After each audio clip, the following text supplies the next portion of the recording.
Abra su Biblia al libro de Génesis capítulo 50.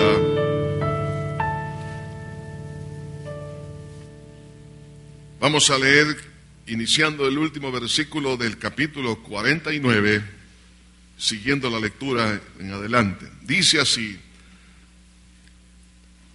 y cuando acabó Jacob de dar mandamiento a sus hijos, encogió sus pies en la cama y expiró, y fue reunido con sus padres. Entonces se echó José sobre el rostro de su padre, y lloró sobre él, y lo besó. Y mandó José a los siervos, los médicos, que embalsamasen a su padre, y los médicos embalsamaron a Israel. Y le cumplieron 40 días, porque así cumplían los días de los embalsamadores, y lo lloraron los egipcios 70 días. Pasados los días de su luto, habló José a los de la casa de Faraón, diciendo: si he hallado ahora gracia a vuestros ojos, os ruego que habléis en oído de Faraón, diciendo: mi padre me hizo jurar, diciendo: he aquí voy a morir en el sepulcro que cavé para mí en la tierra de Canaán, ahí me sepultarás. Ruego pues que vaya yo ahora y sepulte a mi padre, y volveré. Y Faraón dijo: ve y sepulta a tu padre como él te hizo jurar. Entonces José subió para sepultar a su padre, y subieron con él todos los siervos de Faraón, los ancianos de su casa, y todos los ancianos de la tierra de Egipto, y toda la casa de Jacob y sus hermanos, y la casa de su padre. Solamente dejaron en la tierra de Gosén sus niños, sus ovejas y sus vacas. Subieron también con él carros y gente de a caballo, y se hizo un escuadrón muy grande. Y llegaron hasta la era de Atad, que está al otro lado del Jordán, y endecharon ahí con grande y muy triste lamentación. Y José hizo a su padre duelo por 7 días. Viendo los moradores de la tierra, los cananeos, el llanto en la era de Atad, dijeron: llanto grande es este de los egipcios.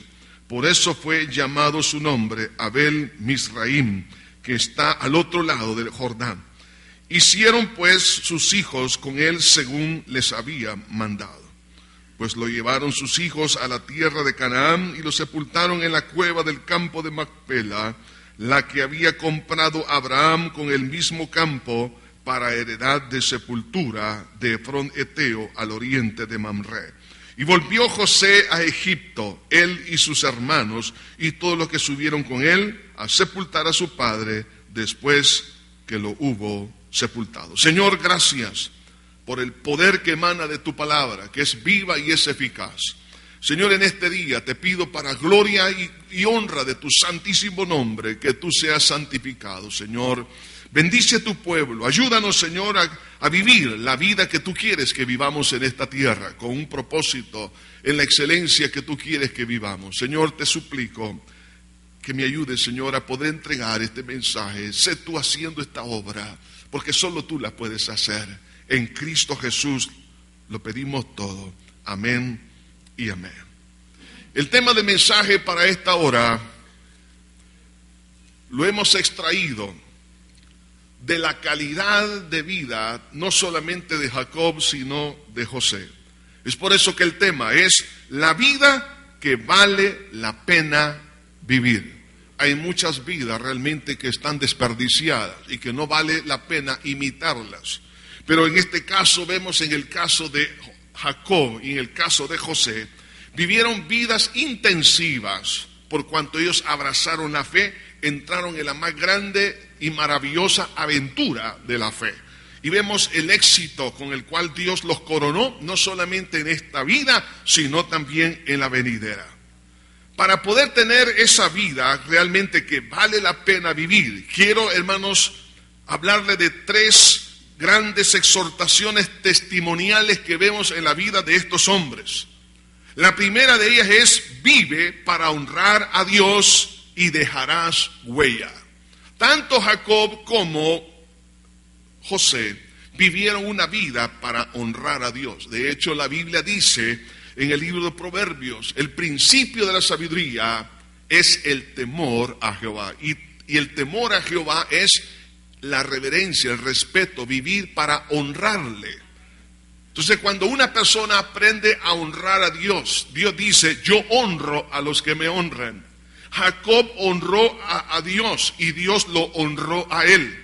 Y dentro de esa honra que Dios otorga a sus hijos, por cuanto ellos entendieron que la visión de su vida era honrar y glorificar a Dios, entonces el éxito en sus vidas se dejó marcado.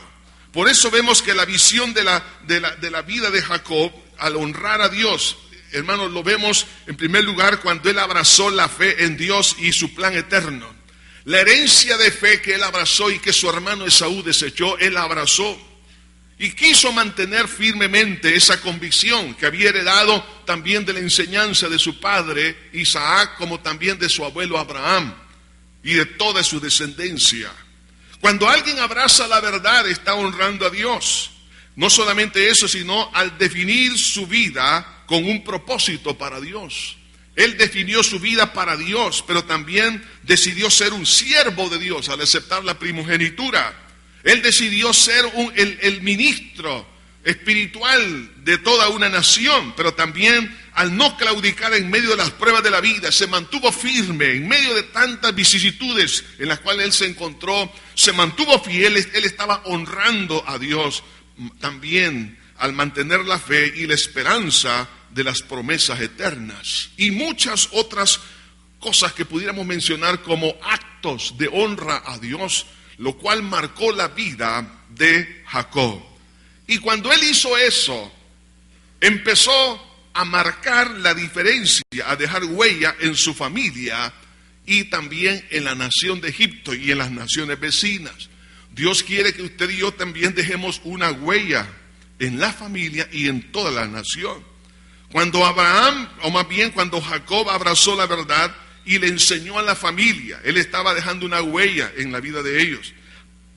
Cuando esta familia entra a Egipto, le preserva la vida a toda una nación y las naciones vecinas, a través de la fe que ellos llevaban, hizo que la victoria, la bendición pudiese alcanzar a los demás. Ellos estaban honrando a Dios.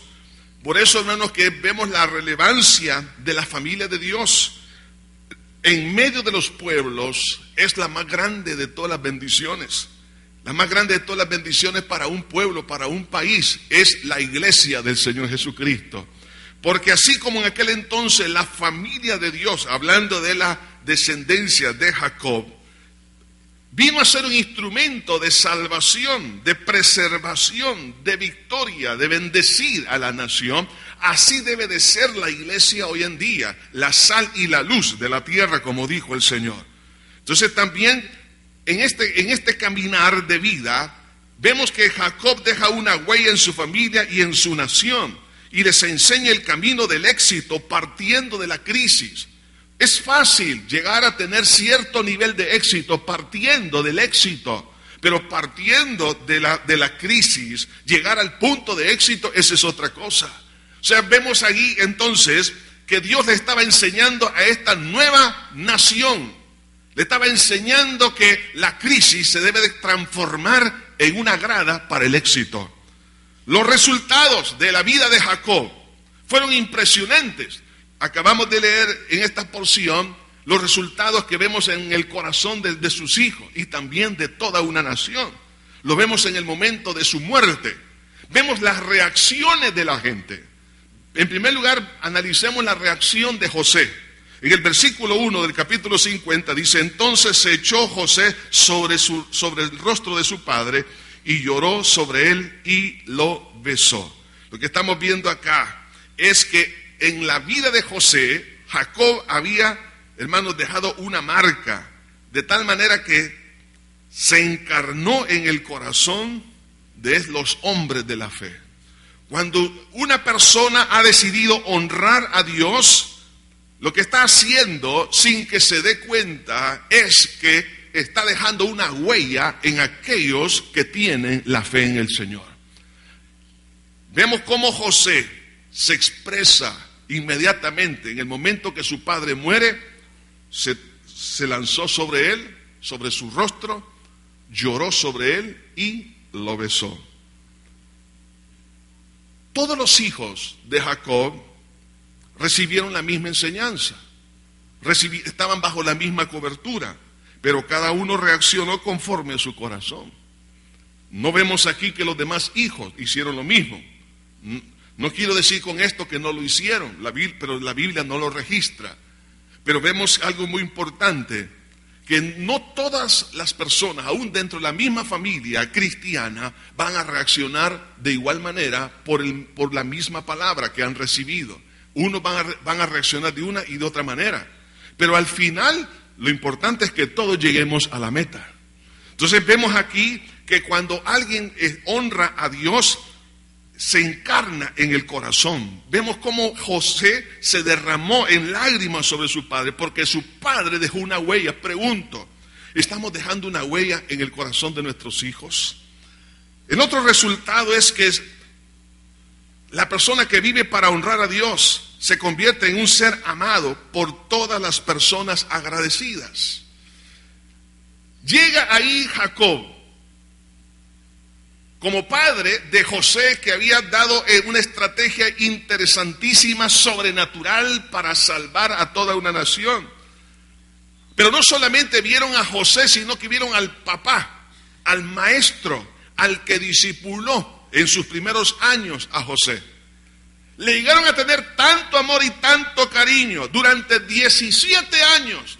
Fíjense bien, los últimos 17 años de la vida de Jacob, estando en Egipto, se ganó el corazón de toda una nación. Pregunto, ¿la gente quiere, hermanos, que nosotros sigamos viviendo o que nos muramos ya?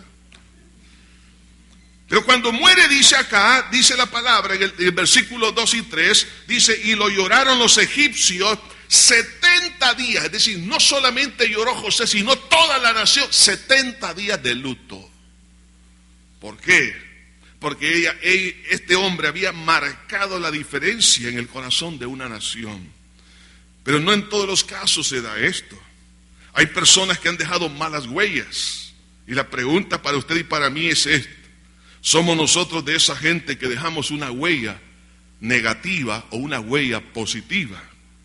Vemos el caso, por ejemplo, del rey Joram, que reinó sobre la ciudad de Jerusalén. En el segundo libro de Crónicas, capítulo 20,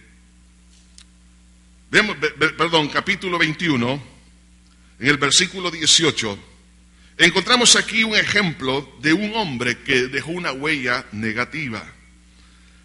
Vean la reacción del pueblo totalmente opuesta a la reacción de los egipcios hacia Jacob.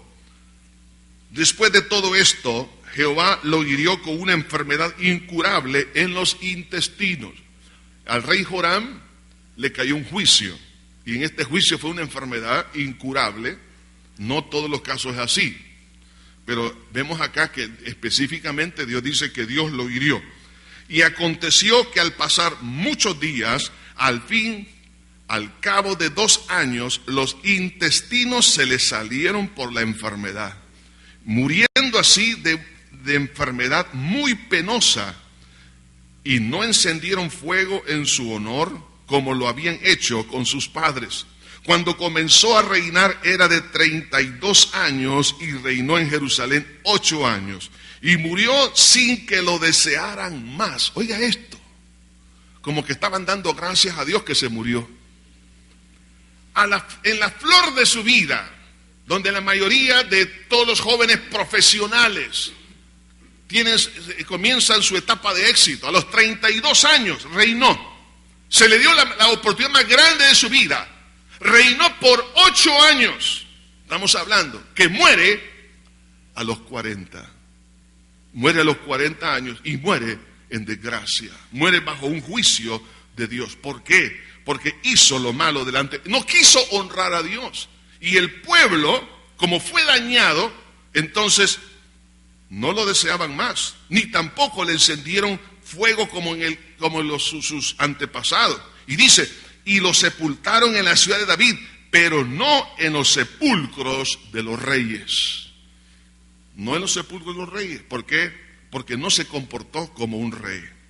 De ahí que entonces, hermanos, la pregunta es, ¿qué clase de huella estamos dejando nosotros? Pregúntese, estimado caballero, si su esposa quiere que usted tenga larga vida o que se vaya ya con el Señor.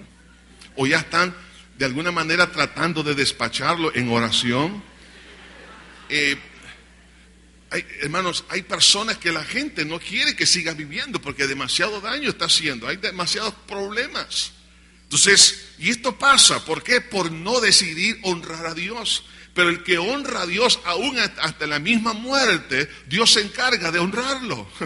Hermanos, qué importante es esto. Vemos cómo este hombre, Jacob, como él abrazó la fe, quiso a Dios con todo su corazón, quiso hacer la voluntad de Dios. Entonces, en ese momento, sin que él anduviese promoviéndose, oiga esto, usted y yo no necesitamos promovernos políticamente hablando para que la gente nos ame. Va a ser la gracia de Dios. No tenemos por qué andar mendigando y pidiendo amor. No, hermanos. El amor es el resultado de las demás personas por lo que se siembra. Si usted en este momento, usted se siente abandonado, se siente solo, se siente una vida miserable y quizás la gente quizás más cercana, quizás hasta su misma familia, no quieren que siga viviendo, probablemente es porque usted ha dejado una mala huella. Pero si usted deja una buena huella, entonces la gente lo va a apreciar. No trate de comprar la voluntad de nadie. No trate de comprar el cariño y el aprecio. Eso se gana. ¿Cómo se gana? Sin que usted lo ande procurando. Se gana cuando usted honra a Dios y Dios lo honra para que la gente lo ame y lo estime. Pero además de eso, otro resultado, fíjese bien, después que vemos a los egipcios que ellos estaban llorando 70 días por Jacob, se convierte este hombre en un ícono o un discípulo de Dios al no acomodarse al sistema, sino a las promesas de Dios. Por eso dice el versículo 5, cuando vemos acá que José hace referencia a la promesa que su padre le sacó antes de morir, y dice, mi padre me hizo jurar diciendo, he aquí que voy a morir en el sepulcro que cavé para mí en la tierra de Canaán, ahí me sepultarás. Mire, qué interesante. Jacob preparó el lugar de su tumba, porque sabía que iba de paso. Y donde estaba enterrado sus abuelos, Abraham y Sara, sus padres, Isaac y Rebeca, ahí él cavó su propia tumba. Ahí quiero que me entierre. Entonces vemos acá que este hombre se convierte en un ícono. ¿Por qué? Porque él no se acomodó al sistema de Egipto, sino se acomodó al sistema de las promesas de Dios, del reino de Dios. La pregunta es, como hijos de Dios, hermanos, en nuestros últimos años de vida, o meses o semanas, no sé, ¿vamos a acomodarnos al sistema que estamos viviendo o al sistema de Dios? Dice la Biblia, no te conviertas tú a ellos, que ellos se conviertan a ti. Nosotros no tenemos por qué, hermanos, estarnos congraciando. Yo sé que la democracia hoy en día, la que exige es que todos los pensamientos son buenos y hay que hacer una horchata, una ensalada de todos esos pensamientos. Hermanos, no es así. El único pensamiento y verdadero, justo, es la palabra de Dios. No tenemos por qué hacernos esclavos de los hombres, tenemos que ser esclavos de Cristo y acomodarnos a la palabra, como Daniel, que propuso en su corazón no contaminarse. ¿Por qué? Porque él quería agradar a Dios, y cuando él decidió agradar a Dios, Dios lo bendijo. Entonces vemos a Jacob, que Jacob, a pesar de estar en sus mejores años de éxito en todo sentido, era el hombre, como José, el más popular de todo un imperio, el anciano. Oiga esto, según, hermanos, los estudios que se han hecho a las momias egipcias y toda la referencia en la arqueología, las momias estaban entre un rango de 40 a 50 años de vida promedio de los egipcios. Ver a un anciano era un milagro. Ellos tenían como un ideal la edad de los 110 años.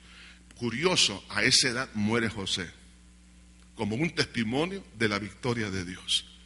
Pero la mayoría moría entre los 40 y 50, según los estudios que se han hecho a las momias. De ahí que vemos cómo este hombre se convierte en un ícono. ¿Por qué? Porque él decidió honrar a Dios y muere a los 147 años. Pasa de lo que ellos se habían imaginado. Entonces llega a ser un hombre que marcó la diferencia porque él decidió honrar a Dios. No solo eso, sino que se convierte en un testimonio de uno de los héroes de la fe para las naciones al exaltar a Dios. ¿Por qué? Porque él tenía sus raíces, estaban en Canaán, no estaban en Egipto. Así como sus raíces no están y las mías no están en esta tierra, nuestras raíces deben de estar en Cristo el Señor. Si dice la Biblia que somos peregrinos, somos hermanos advenedizos en esta tierra. Por lo tanto, no echemos raíces acá, sino en nuestra patria celestial. Entonces, cuando él muere y él da la orden, la indicación, y aún le dice a su hijo, júramelo, que no me vas a dejar aquí. Hermano, en sus mejores días de éxito popular, era el hombre, hermano, que tenía la riqueza que había heredado de su abuelo Abraham y de Isaac. Era un multimillonario en aquel entonces, pero era un hombre sencillo de corazón. Tenía la bendición de Dios a lo largo y a lo ancho de su vida. Sin embargo, él dijo, esto solamente es una sombra de lo que viene más adelante. Y su corazón estaba en Dios y en las cosas de Dios. Hermano, cuando Dios lo prospere, cuando Dios lo bendiga en todo sentido, no se le olvide, eche raíces en la patria celestial, no en esta tierra. ¿Y qué va a pasar? Usted se va a convertir en un ícono para que otros aprendan a vivir en el éxito en esta tierra. Así que la primera exhortación para vivir la vida que vale la pena es honrar a Dios. Segundo, exhortación, vivir sin el peso de la culpa para disfrutar la vida. Cuando muere Jacob, algo que aparentemente ya estaba resuelto sale a luz.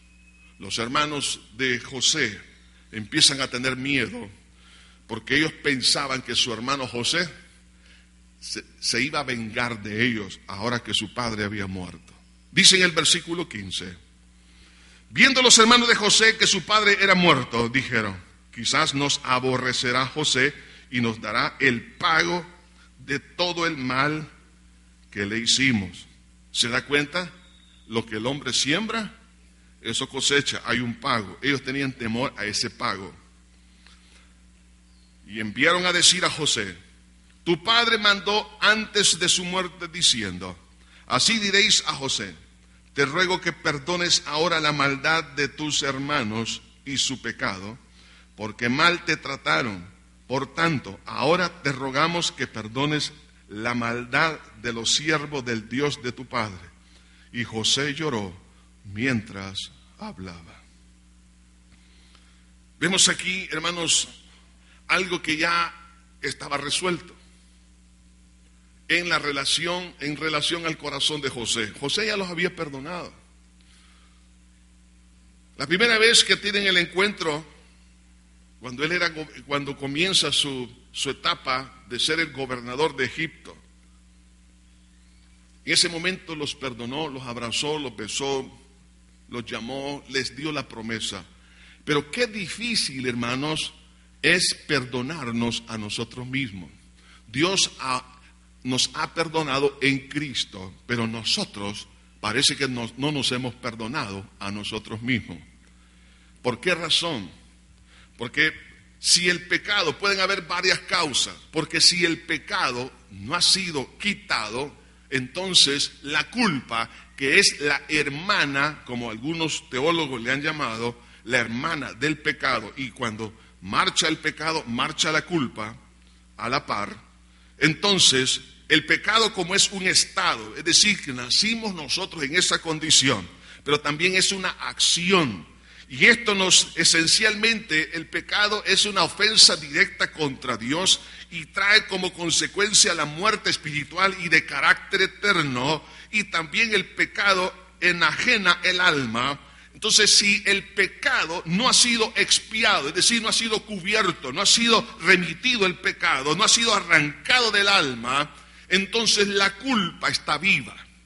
Si usted, por ejemplo, vive con un sentimiento de culpabilidad, Probablemente es porque no ha cancelado la factura a través de la sangre del Señor Jesucristo, apropiándose por la fe de ellos.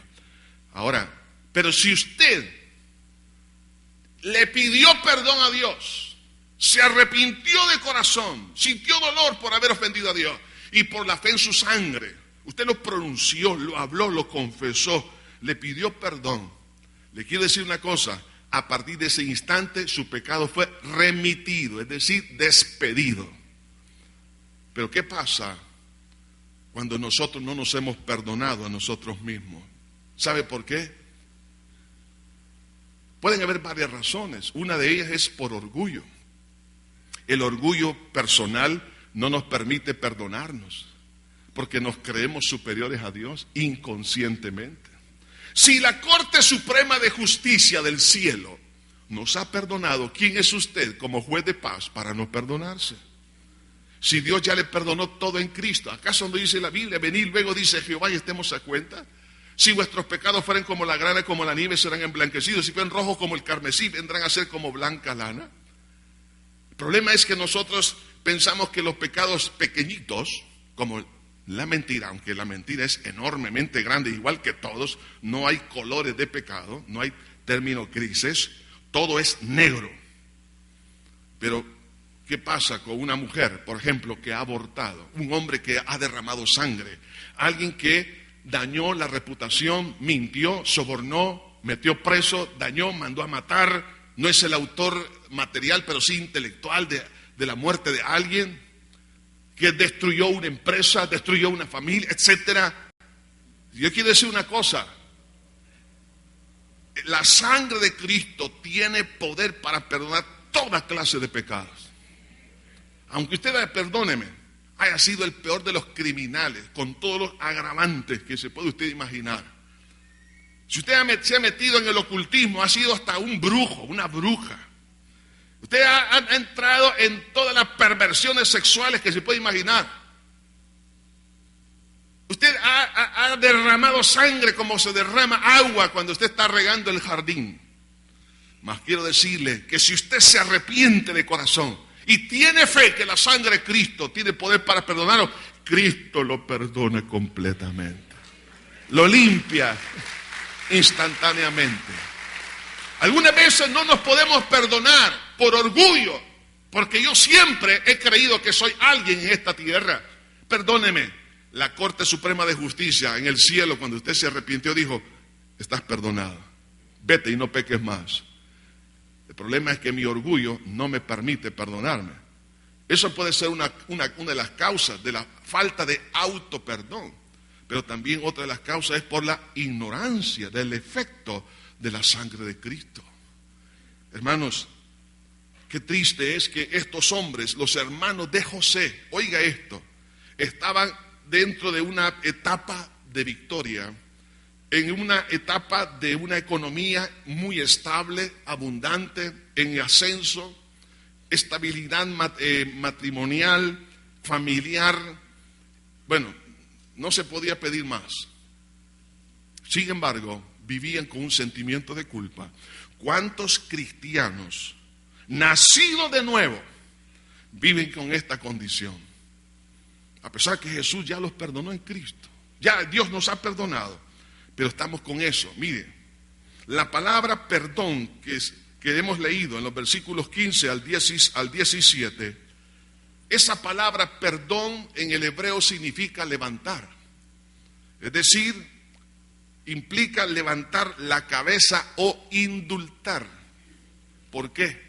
Porque el pecado, hermanos, el peso del pecado produce condenación y vergüenza. Y no se puede levantar la cabeza o la cara por ello. Entonces, cuando estos hombres, los hermanos de Jacob, le piden a José que los perdone, lo que le está diciendo, José, ayúdanos a levantar la cabeza. Vivimos avergonzados en esta etapa de victoria, de éxito, porque mi alma no puede soportar ello. Hermano, qué triste, personas que tienen todo a su alrededor, y no pueden disfrutar de sus hijos, de su esposa, de su esposo, no disfrutan de los alimentos, no disfrutan de los éxitos académicos, no disfrutan de nada, porque lo más profundo de su corazón están avergonzados. El peso los ha hecho encorvar su alma. Por eso que cuando habla aquí la palabra del perdón, es lo que Dios hace. Dios lo que hace es levantar nuestra cabeza.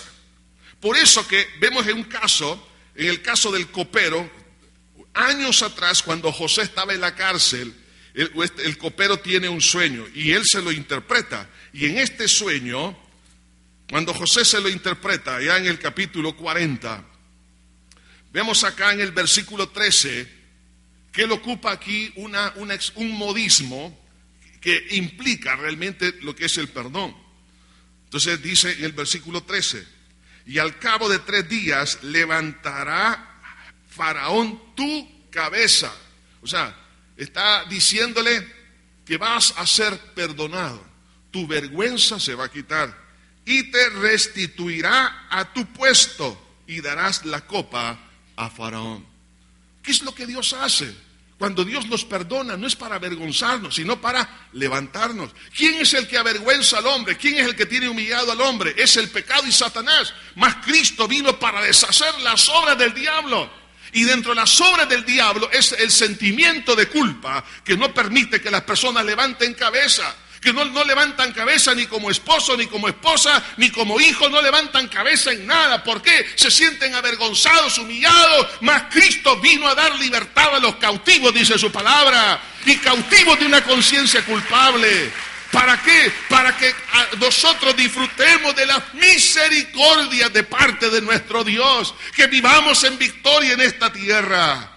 ¿Por qué? Porque así como fue José, como un tipo de Cristo en ese momento, les daba el perdón a sus hermanos. ¿Quién es el que nos perdona hoy en día? Y el que siempre es el que ha perdonado, el único es Dios.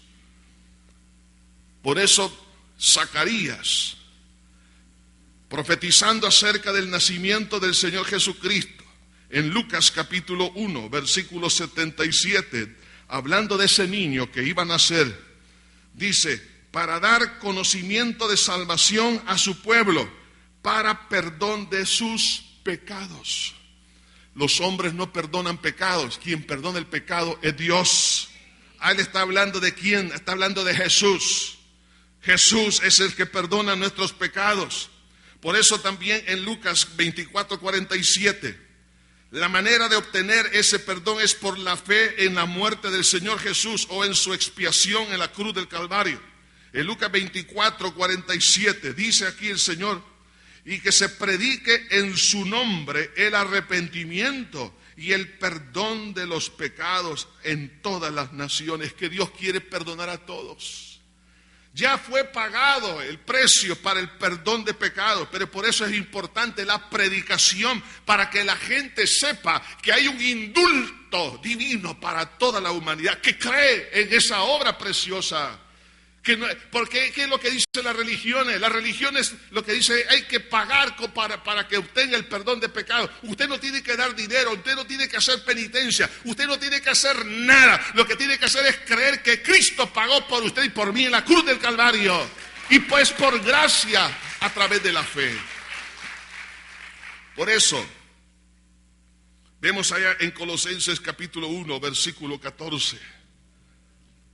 Las palabras del apóstol Pablo diciendo en cuanto a la eficacia de esa sangre, en Colosenses 1:14, en quien tenemos redención. La palabra redención es rescate, por su sangre, el perdón de pecados. Usted y yo hemos sido rescatados, hermanos. Si hemos sido rescatados del pecado, somos rescatados de la culpa. En el versículo 14 del capítulo 2 de esta misma epístola dice: anulando el acta de los decretos que había contra nosotros, que nos era contraria, quitándola en medio y clavándola en la cruz, y despojando a los principados y a las potestades, los exhibió públicamente, triunfando sobre ellos en la cruz. A través de su sangre, ¿qué pasa? El acta de los pecados que nos era contraria nos ha sido quitada, es decir, la culpabilidad y la sentencia condenatoria es quitada. ¿Para qué? Para que nosotros podamos ser libres de las potestades de las tinieblas. Cuando hay perdón de pecado, oiga, ¿hasta dónde llega esto? Porque, hermano, la culpa no solamente viene por la acusación de nuestra propia conciencia, pero la culpa puede venir también por la acusación satánica, porque Satanás es el acusador de los hermanos. Pero cuando el pecado ha sido expiado, perdonado, ha sido limpiado el corazón, entonces existe a nivel espiritual un cambio de gobierno espiritual. Por eso que Pablo, cuando testifica de su conversión, allá en Hechos capítulo 26, en el versículo 14, él relata las palabras que Jesús le dijo. Hechos 26, 14. Y habiendo caído todos nosotros en tierra, oí una voz que me hablaba y decía en lengua hebrea: Saulo, Saulo, ¿por qué me persigues? Dura cosa te es dar coces contra el aguijón. Yo entonces dije: ¿quién eres, Señor? Y el Señor dijo: yo soy Jesús, a quien tú persigues. Pero levántate y ponte sobre tus pies, porque para esto he aparecido a ti, para ponerte por ministro y testigo de las cosas que has visto y de aquellas en que me apareceré a ti, librándote de tu pueblo y de los gentiles, a quien ahora te envío, para que abra sus ojos, para que se conviertan de las tinieblas a la luz y de las potestades de Satanás a Dios, para que reciban por la fe que es en mí perdón de pecados y herencia entre los santificados. Se da cuenta que cuando hay perdón de pecados, no solamente el pecado es arrancado, sino también en ese instante pasamos de una potestad tenebrosa, satánica, que nos tenía controlado, pasamos al gobierno de Cristo. Hermano, el perdón de pecados no es tan sencillo como lo vemos. Eso es un milagro. ¿Qué pasa? Dios lo arranca de las manos del diablo. No solo lo perdona, sino que lo arranca de las manos del diablo y los pone en las manos de Cristo, cuando dijo: y de las manos de mi Padre nadie los podrá arrebatar. Por eso, hermano, la sangre de Cristo tiene tanto poder. Pero ¿qué pasa? ¿Por qué vivimos con culpabilidad todavía? Algunos. Sencillamente es porque no me he perdonado, porque tal vez no puedo creer que sea tan grande. Eso es básicamente lo que podemos ver en la vida de estos hermanos, que decía: es que no puede ser que sea tan grande la misericordia de José con nosotros. Quizás es una trampa. Así que algunos dicen: ¿y qué tal si cuando yo me muera no voy a la presencia de Dios? ¿Cuál es la garantía? La garantía es la muerte de Cristo y la resurrección del Señor. Dice la palabra de Dios en 1 de Juan capítulo 1 versículo 9. Vea, hermanos, usted y yo tenemos que creer a la palabra. No le ande creyendo a su corazón ni a la voz del diablo. Créale lo que dice la palabra. Dice en 1 de Juan 1:9: si confesamos nuestro pecado, Él es fiel y justo para perdonar nuestros pecados y limpiarnos de toda maldad. Versículo 1 del capítulo 2. Hijitos míos, estas cosas os escribo para que no pequéis. Si alguno hubiere pecado, abogado tenemos para con el Padre, a Jesucristo el justo. Gloria al Señor. Oh, hermano, ¿qué más quiere? Mire, en el momento, oiga esto, cuando usted con arrepentimiento le confiesa con sus labios, es decir, puntualmente le dice: Dios mío, perdóname por esto, esto y esto y esto, porque te ofendí, pero por la fe en tu sangre recibo el perdón. Dice la Biblia: si confesamos nuestro pecado, Él es fiel y justo para perdonarnos de toda maldad. No lo perdona la siguiente hora, ni la siguiente semana, lo perdona en el momento. Por eso al ladrón que creyó le dijo: hoy estarás conmigo. No dijo: mira, dentro de 10 años te voy a llevar, así que te vas a ir a sancochar primero al infierno y luego... No. Hoy estarás conmigo, porque la eficacia de la sangre de Cristo, hermano, es perfecta, es gloriosa. Entonces yo le quiero decir una cosa: ya no viva con esa culpabilidad. Yo sé que Cada uno tiene su propio historial. Pero ese historial, hermanos, esas cosas que usted lleva ahí en su mente, en su corazón, eso, oiga, cuando la sangre de Cristo ya fue aplicada, ya en el cielo, Dios rompió el expediente, ¿qué tiene que hacer usted? Rompa el suyo. Haga algo como esto. Con el permiso de usted, el boletín lo va a romper.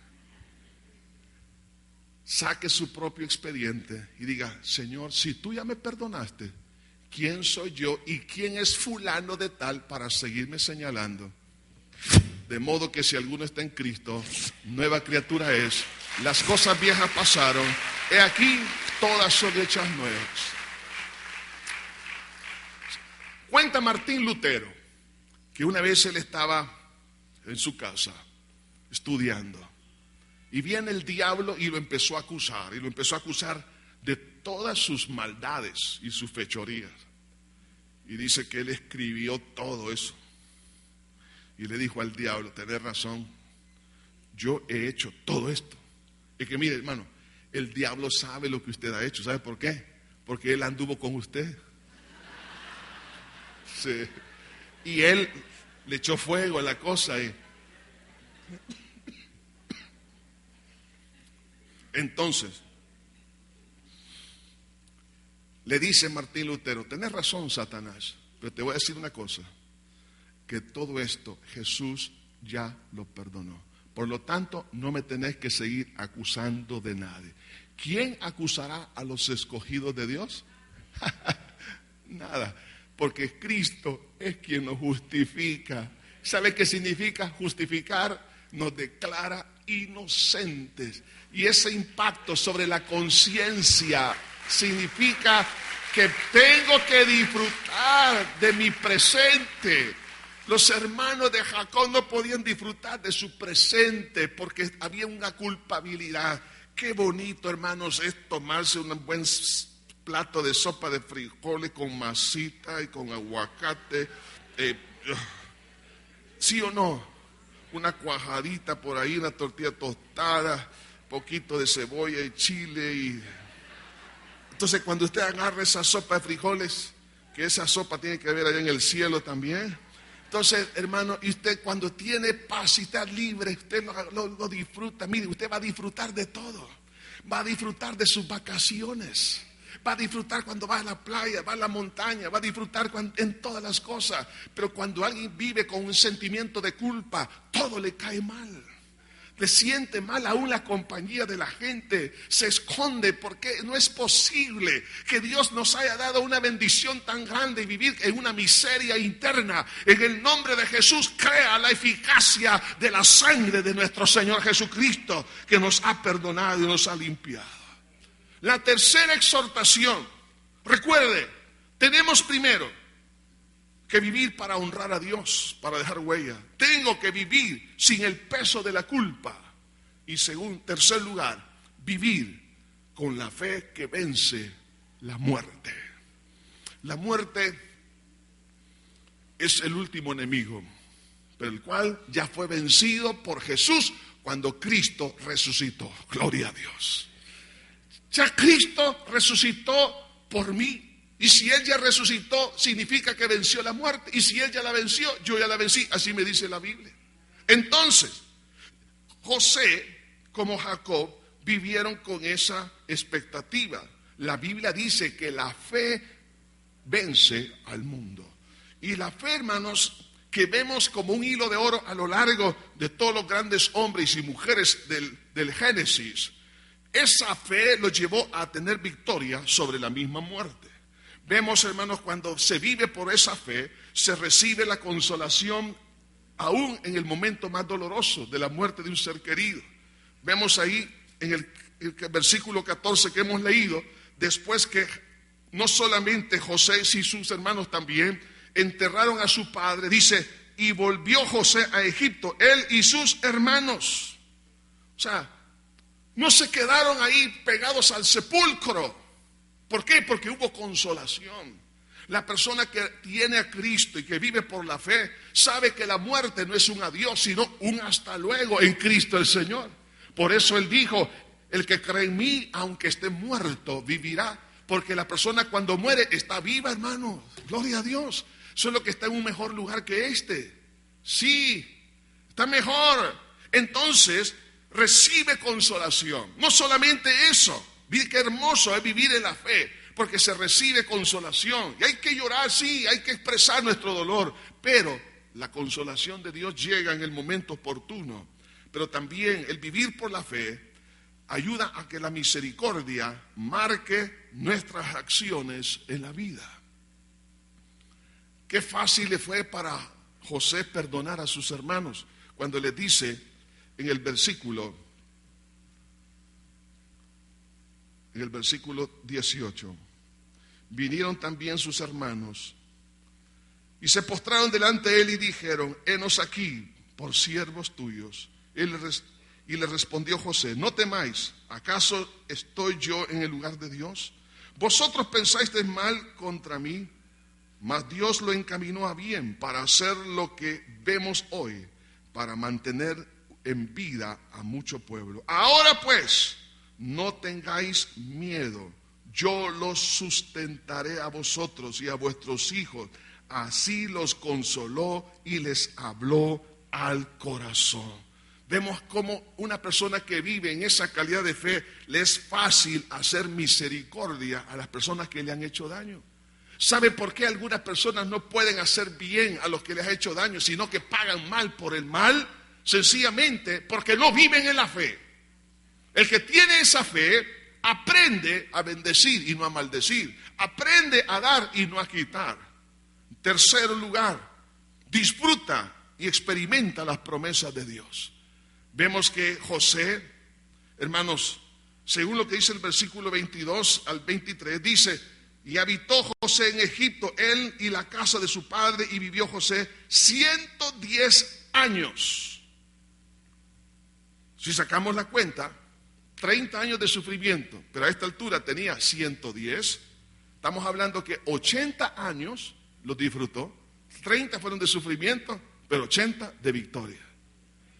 Entonces vemos acá que la fe al final siempre se va a sobreponer a la crisis y vamos a disfrutar de las promesas de Dios.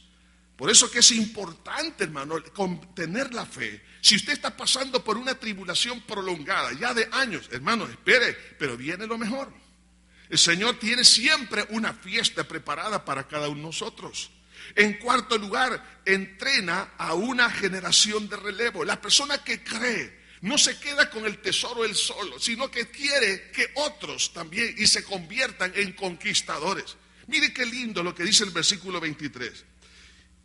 Y vio José los hijos de Efraín hasta la tercera generación. También los hijos de Maquir, hijo de Manasés, fueron criados sobre las rodillas de José. Un hombre tan ocupadísimo. Mire, Faraón era una figura decorativa. El estratega, el verdadero líder, era José. No solo del imperio egipcio, sino de las naciones vecinas. Pero tenía tiempo para entrenar a sus nietos, ¿qué le parece? Y a sus hijos. En vida, él dedicó a enseñar. Cuando dice aquí la palabra, fueron criados sobre las rodillas de José, significa que José les estuvo enseñando los tesoros de la fe. Todo lo que es el Génesis, la promesa, cómo Dios, todo lo que él había recibido de sus padres, ahora lo está transmitiendo a la futura generación. Entonces vemos acá que aquella persona que ha creído entrena a una generación de relevo. Y dice, Señor, no es posible que la bendición solamente sea para mí, ahora para toda la descendencia, porque esta descendencia tiene promesa. En quinto lugar, cree en las promesas de Dios aunque no las pueda ver. Cree en las promesas. Miren el versículo 24. Y José dijo a sus hermanos, yo voy a morir, mas Dios ciertamente os visitará y os hará subir de esta tierra a la tierra que juró a Abraham e Isaac y a Jacob. Está profetizando hermano, está diciendo lo que ha de acontecer. Y a raíz de todo esto, fíjense bien, él empezó a creer de todas las promesas que Dios había hecho. La promesa que le hizo a Abraham en el capítulo 13, versículo 12 al 15. Creyó la promesa que le hizo a Isaac en el capítulo 26 y versículo 3. Creyó en la promesa que Dios le hizo a su padre Jacob en el capítulo 28, versículo 13. Y él ahora está profetizando, diciendo, todo lo que Dios había dicho se va a cumplir. Entonces, esa palabra sirvió para vivir con la esperanza de ser trasladado. Y oiga, mire esto, qué interesante. Algunos ven este cuadro como un cuadro triste, porque Génesis comienza con la vida y termina con un ataúd.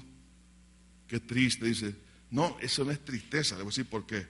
Dice en el versículo 25, hizo jurar José a los hijos de Israel diciendo, Dios ciertamente os visitará y haréis llevar de aquí mis huesos. Oiga, ¿por qué quería este hombre que sus huesos no quedaran ahí? Porque esa no era su patria, aunque tuvo mucho éxito ahí. Aunque usted tenga mucho éxito en esta tierra, esta no es su patria. Su patria está en los cielos. Murió José a la edad de 110 años y lo embalsamaron y fue puesto en un ataúd en Egipto. La pregunta es, ¿por qué en un ataúd? ¿Por qué no lo enterraron? Porque él dio mandamiento que se iba de ahí. ¿No les parece interesante? El ataúd estaba convirtiéndose en un testimonio de su fe para sus hijos, sus hermanos y para las futuras generaciones, como diciéndole, oigan, lo que Dios le prometió a mi bisabuelo, a mi abuelo y a mi padre, se va a cumplir lo que Él me ha prometido. Así que esta no es mi patria. Quiero decirle una cosa, cuando usted vive por la fe, oiga, va a traer, usted va, hermano, a entender que un día de estos vamos a ser trasladados por la gracia y la misericordia de Dios a nuestra patria celestial. El ataúd sirvió como señal de esperanza por su traslado, hermanos, no importando cuándo este sería. Hermanos, vemos aquí en el libro de Éxodo, en el capítulo 13, vemos que cuando Moisés, oiga, nada menos que Moisés se hizo cargo de los huesos de este hombre. En el versículo 19 dice, tomó también consigo Moisés los huesos de José, el cual había jurado, el cual había juramentado a los hijos de Israel diciendo, Dios ciertamente os visitará y haréis subir mis huesos de aquí con vosotros. Él sabía que iba a existir un éxodo. Dios se lo había revelado a Abraham en el capítulo 13, que la nación iba a ser esclava por 400 años. Él lo creyó. Entonces, en este momento, ¿por qué lo dejaron en un ataúd? Porque dijo, yo aquí no me quedo, yo voy a lo mejor. Hermano, lo mejor está en la voluntad de Dios. Y ese ataúd, oiga, para mí me parece tan interesante. Es que, bueno, los huesos los toma Moisés, y ¿sabe quién lo entierra? Lo entierra Josué. En el último capítulo del libro de Josué, dice en el versículo 32, y enterraron en Siquem los huesos de José, que los hijos de Israel habían traído de Egipto. ¿Quién lo enterró? Lo enterró Josué. Qué lindo, ¿ah? De los dos caudillos más grandes de toda la historia, enterraron a este gran hombre de Dios. ¿Por qué? Porque aprendió a caminar por la fe. Hermano, qué lindo es poder saber que un día de estos, hermano, la vida de cada uno, si vivimos, y quiero decirlo en forma metafórica, figurada, vivamos en un ataúd también nosotros, hermano.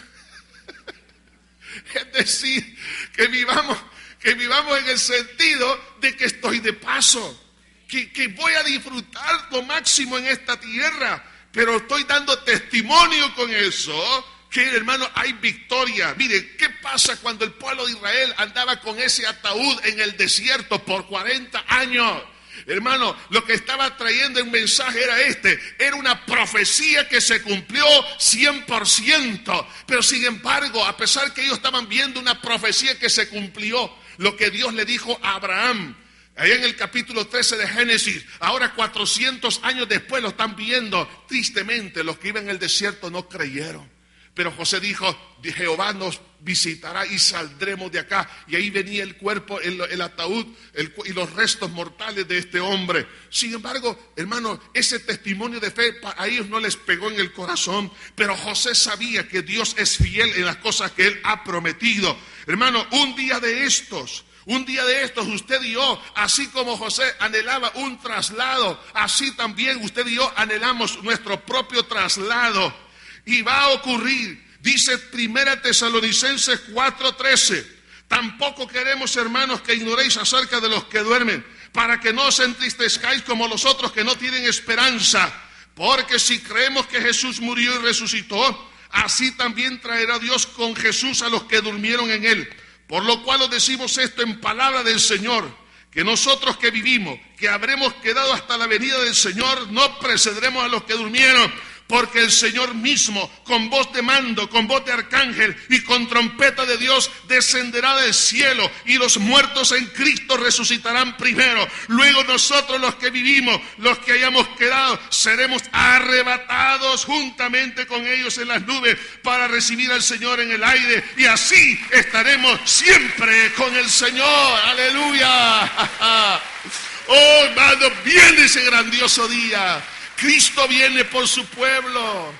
Vamos a ser trasladados a nuestra patria celestial. Lo importante es que estemos listos para ello. Algunos estarán en la oficina, otros van a estar durmiendo, otros van a andar haciendo ejercicio, andar corriendo, pero si tienen a Cristo en su corazón, otros van a estar predicando detrás de un púlpito, otros van a estar en el baño también, pero Cristo se los va a llevar, gloria al Señor, donde quiera que se encuentre.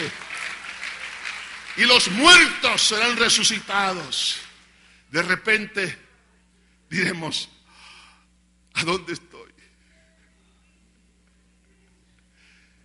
Y Jesús nos va a decir, venid bendito de mi Padre, heredad el reino de Dios preparado para vosotros. Génesis no termina en derrota, termina en la más grande de todas las victorias, la esperanza de la vida eterna. Y si José vio que sus huesos se iban a mover de un lado a otro, los suyos y los míos, si morimos en aquel entonces, cuando Cristo venga, estemos muertos, ¿sabe qué? Igual serán movidos, removidos de la tierra. Los seres queridos que usted ha perdido, hermano, quiero que sepan, los vamos a volver a ver. Y sobre todo veremos a nuestro Señor Jesucristo. Así que vivamos la vida que vale la pena vivir. Recuerde, vivamos para honrar a Dios. Vivamos sin el peso de la culpa y vivamos con la fe que vence a la misma muerte. Señor Jesús, gracias te damos por todas tus misericordias. Bendice, Señor, en este momento cada vida, cada corazón. Si usted no está preparado para enfrentar la muerte, quiero decirle que Dios quiere perdonarle todos sus pecados. Esta es su oportunidad, estimado amigo, estimada amiga que nos está escuchando, para que usted le diga a Dios, Señor, aquí está mi alma, te necesito. Si usted quiere entregarle su corazón a Cristo, ahí donde está, haga una oración de fe, repita conmigo en voz alta, ahí donde está. Padre eterno que estás en los cielos, me arrepiento de todo corazón, de todos mis pecados, con los cuales te he ofendido. Límpiame con tu sangre, Señor, que derramaste en la cruz. Te necesito. Creo, Dios, que hay poder en tu sangre para perdonarme de toda culpabilidad, de todo pecado. Me duele el haberte ofendido con todos ellos, pero creo que resucitaste para declararme inocente y darme victoria aún contra la misma muerte. Gracias por haber resucitado para declararme inocente delante de ti. Por lo tanto, te abro mi corazón y te recibo como mi Salvador y Señor. Gracias, Señor. Siga orando con sus propias palabras. Ahora, oh Dios, queremos tomar una decisión como iglesia. Vivir para la gloria tuya. Vivir sin la culpabilidad y vivir con una fe que trasciende más allá de la muerte. Jesús, maravilloso, precioso, bendito Jesús. Me maravilla, Señor, tu grandeza, tu amor. Gracias. Gracias, Señor. Padre, tómanos en tus brazos. Tómanos en tus brazos, Señor. No nos permitas, Señor, que nos apartemos nunca más de ti, Señor. Señor, que permanezcamos firmes, marcados, sellados por tu gloriosa presencia. Gracias, Señor. Quisiera preguntar, ¿cuántos en esta hora por primera vez hicieron esta oración de entregarle su vida a Cristo? Les queremos regalar un Nuevo Testamento, un CD de unos mensajes y otra literatura. Levante su mano ahí donde está. Los que por primera vez hicieron esta oración. ¿Habrá alguien? Levante su mano. Dios le bendiga acá. ¿Alguien más? Allá arriba también. Acá, ahí están, hay varias manos. Ahí se le van a acercar, le van a entregar. Y usted pídalo. Es un regalo de la iglesia. Es suyo. Qué lindo. Qué lindo estar en la familia de Dios. ¿No es así, hermano? Que Dios me los bendiga rica y abundantemente.